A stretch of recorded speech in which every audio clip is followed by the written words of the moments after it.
Well, welcome back. It is that time. We join Mike Eppel. Good morning to you.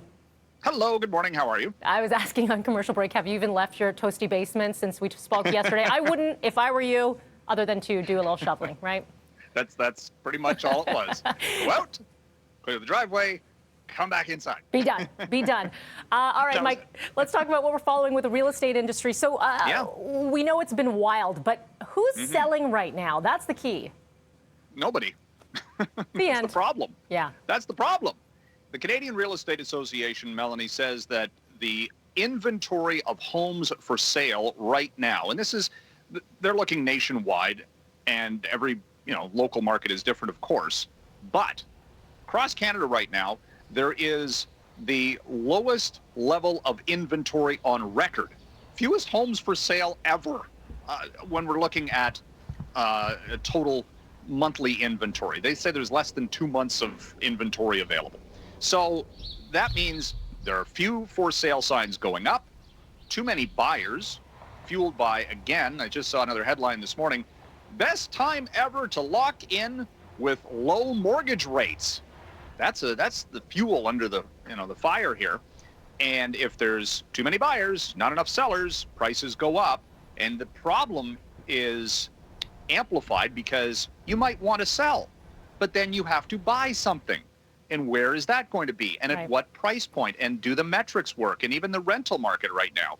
You can buy something, sure, but what can you rent it out at? Does it pay for itself? The condo market is still a little bit of an outlier in this, but detached semis, townhomes, sell them really quick. It's wild.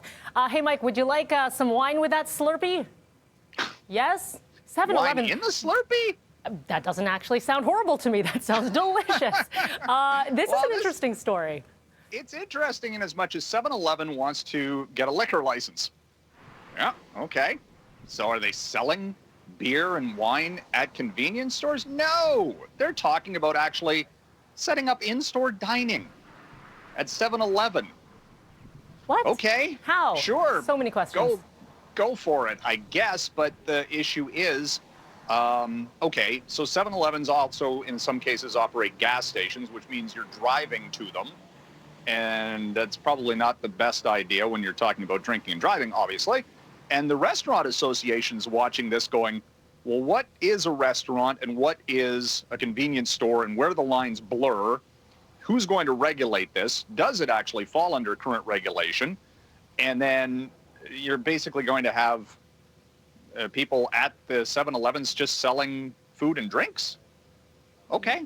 I mean, they're trying. I guess it's trying whatever it may be to get people to come in to buy hot dogs on those spinny wheel things. Or the taquitos. The taquitos. There you go. See? I may have done that back in the day at university. Interesting idea, but it still has to be regulated and all these other things. And it's all of a sudden pandemic might have changed all of the retail. I don't know. I'm not sure how that's going to work, to be honest, because there's such a framework, like you were explaining, with restaurants and if you're serving hospitality.